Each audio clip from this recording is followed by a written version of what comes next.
Well, good evening and welcome to Tucker Carlson tonight. President Trump faced the press today, one day after the surprise appointment of former FBI Director Robert Mueller as special counsel to investigate any links between Trump's presidential campaign and the Russian government.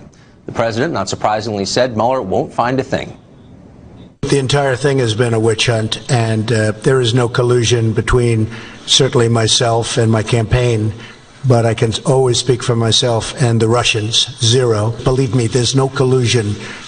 Russia is fine. But whether it's Russia or anybody else, my total priority, believe me, is the United States of America.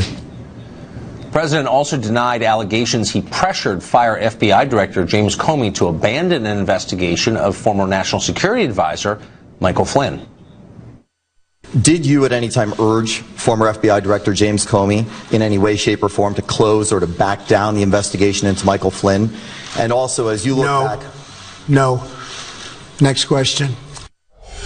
Well, Donald Trump is a volatile president. He's impulsive. He changes course on a dime, sometimes without explaining why. He's elusive about what he really believes, and he talks and tweets about himself too much for his own good or for the country's good. And by the way, he's not always a great manager. The White House actually is pretty chaotic right now. That's not just media spin. It's real. Well, if you voted for Trump, you already know this, and you probably knew it back in November when you voted for him. But what you also knew, and what is worth remembering right now, is that there are worse things than what we currently have. So the left badly wants to remove Donald Trump from office, not with votes in the next presidential election, as you typically see in working democracies, but they want to remove him right now, today, using legal action or impeachment or mass protests or whatever. It doesn't really matter how it happens, by any means necessary, as they often say. The left wants to do this for a number of reasons, but mostly because they used to be in power, but they aren't anymore, and they would very much like to be so again. Okay, so let's imagine they get their way. Trump goes, and they're in charge once again. What happens then? This is worth thinking about because the Democratic Party of right now bears almost no resemblance to the Democratic Party of 10 years ago, much less the Democratic Party you grew up with. It has changed in ways that ought to worry you. The modern left is no longer an ideological movement. Instead, it's an organized movement around identity politics. That's the idea that every American is a member of a subgroup, usually a racial category, and that the point of achieving power is to win spoils for that group.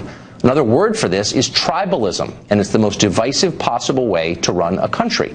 Because it's not about ideas and based instead on immutable characteristics, identity politics is inherently unreasonable. There's no winning arguments or even having arguments. There is only victory or defeat for the group you belong to. Your gain is my loss by definition. In the end, every group finds itself at war with every other group. It is the perfect inversion, the perfect perversion of the American ideal. Out of one, many. And it never ends well. We know this because it is the story of much of the rest of the world. And the left has brought it here to America. Now, once you understand this, you begin to see the futility of dealing with modern progressives as just another political faction. People you can reason with or perhaps even convince. They don't want to argue. They want to win. The old rules that you remember, those mean nothing to them. The left doesn't believe American traditions are noble or worth preserving. On the contrary, anything old must be destroyed, and that would include the basic institutions of our society going back to colonial times. The nuclear family, freedom of speech, traditional religious faith, the rule of law. All of these are under direct and open assault by the left. This is not an exaggeration. They're not pretending anymore. They're saying it. Indeed, the left has grown so impatient, much more than ever, that it is now unable to acknowledge the basic legitimacy of any government act they disagree with. Every executive order is a new opportunity to demand massive resistance to the law itself. Every expression of conservative opinion is a chance to get somebody else fired. Every faked hate crime is the opportunity to demand new concessions that are granted even when the fraud is exposed. Now, beneath all of this, which is in Maxine Waters' city, but she did not denounce the attack. On the contrary, she all but endorsed the attack. That puts her outside the pale. Endorsing violence that's the line, and she crossed it.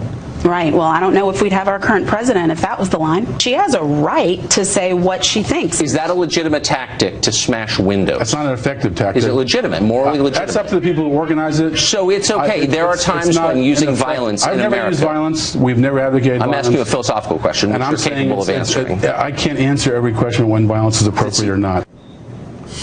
I can't answer whether violence is appropriate or not. Okay, until they can answer yes, unhesitatingly, we are in danger. Be right back. Thank you.